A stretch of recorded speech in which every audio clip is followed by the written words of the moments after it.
चरित्रहीन स्त्री से प्रेम सिर्फ विनाश की ओर ले जाता है। राजा विक्रमादित्य का सारा समय ही अपनी प्रजा के दुखों का निवारण करने में बीतता था। प्रजा की किसी भी समस्या को वे अनदेखा नहीं करते थे। सारी समस्याओं की जानकारी उन्हें रहे, इसलिए वे भेष बदलकर रात में पूरे राज्य में आज किसी हिस्से में कल किसी और में घूमा करते थे। उनकी इस आदत का पता चोर डाकुओं को भी था, इसलिए अपराध की घटनाएं छिटपुट ही हुआ करती थी। विक्रम चाहते थे कि अपराध बिल्कुल मिट जाए, ताकि लोग निर्भय होकर एक स्थान से दूसरे स्थान की यात्रा करें तथा चैन की नींद सो सकें। ऐसे ही विक्रम एक रात भेष बदलकर राज्य के एक हिस्से में घूम रहे थे कि उन्हें एक बड़े भवन से लटकता एक कमंद नजर आया।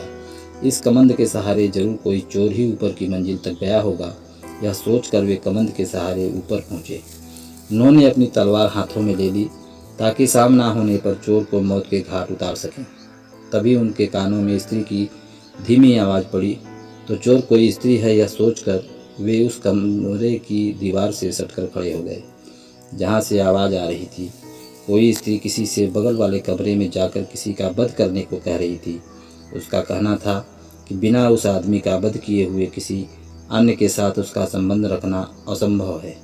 तभी एक पुरुष स्वर बोला, वह लुटेरा अवश्य है, मगर किसी निरपराध व्यक्ति की जान लेना उसके लिए संभव नहीं है।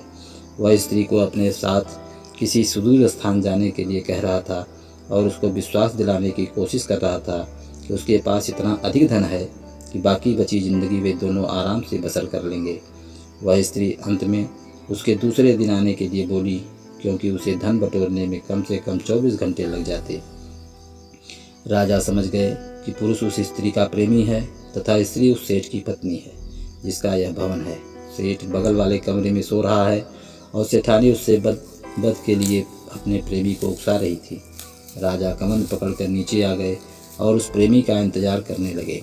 थोड़ी देर बाद सेठानी का प्रेमी कमंद से नीचे आया तो राजा ने अपनी तलवार उसकी गर्दन पर रख दी तथा उसे बता दिया कि उसके सामने विक्रम खड़े हैं। वह आदमी डर से थर-थर कांपने लगा और प्राणदंड के भय से उसकी गिकी बंध गई। जब राजा ने उसे सच बताने पर मृत्युदंड न देने का वादा किया तो उसने अपनी कहानी इस प्रकार बताई। मैं बचपन से ही उससे प्रेम करता था तथा उसके साथ विवाह के सपने सोचे हुए था। मेरे पास भी बहुत सारा धन था, क्योंकि मेरे पिता एक बहुत ही बड़े व्यापारी थे, लेकिन मेरे सुखी भविष्य के सारे सपने धरे के धरे रह गए। एक दिन मेरे पिताजी का धन से भरा जहाज समुद्री डाकुओं ने लूट लिया। लूट की खबर पाते ही मेरे पिताजी के दिल को ऐसा धक्का लगा कि उनके प्राण निकल गए। हम लोग कंगाल हो गए। मैं अपनी तबाही का कारण उन समुद्री डाकुओं को मानकर उनसे बदला लेने निकल पड़ा। कई वर्षों तक ठोकर खाने के बाद मुझे उनका पता चल ही गया। मैंने बहुत मुश्किल से उनका विश्वास जीता तथा उनके दल में शामिल हो गया। अवसर पाते ही मैं किसी एक का वध कर देता। एक एक करके मैंने पूरे दल का सफाया कर दिया और लूट से जो धन उन्होंने एकत्र किया था वह लेकर अपने घर वापस चला आया। घर आकर मुझे पता चला कि एक धनी सेठ से मेरी प्रेमिका का विवाह हो गया और वह अपने पति के साथ चली गई। मेरे सारे सपने बिखर गए। एक दिन उनसे मायके आने की खबर मुझे मिली तो मैं खुश हो गया। वह आकर मुझसे मिलने लगी और मैंने सारा वृतांत उसे बता दिया। एक दिन वह मुझसे मिली तो उसने कहा कि उसे मेरे पास बहुत सारा धन होने की बात पर तभी विश्वास होगा जब मैं 9 लखा हार उसके गले में डाल दूं। मैं 9 लखा हार लेकर गया। तब तक वह पति के पास चली गई थी।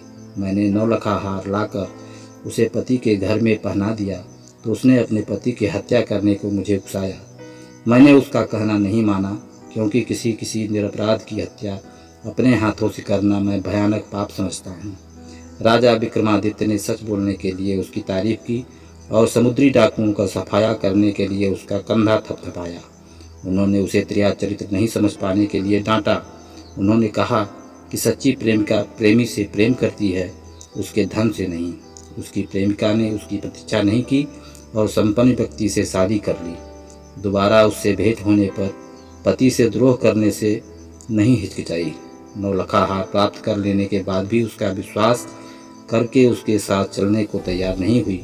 उल्टे उसके मना करने पर भी उससे निरपराध पति की हत्या करवाने को तैयार बैठी है। ऐसी निष्ठुर तथा चरित्रहीन स्त्री से प्रेम सिर्फ विनाश की ओर ले जाएगा। वह आदमी रोता हुआ राजा के चरणों में गिर पड़ा तथा अपना अपराध क्षमा करने के लिए प्रार्थना करने लगा। राजा ने मृत्युदंड के बदले उसे वीरता और सत्यवादिता के लिए ढेरों पुरस्कार दिए। उस आदमी की आंखें खुल चुकी थी।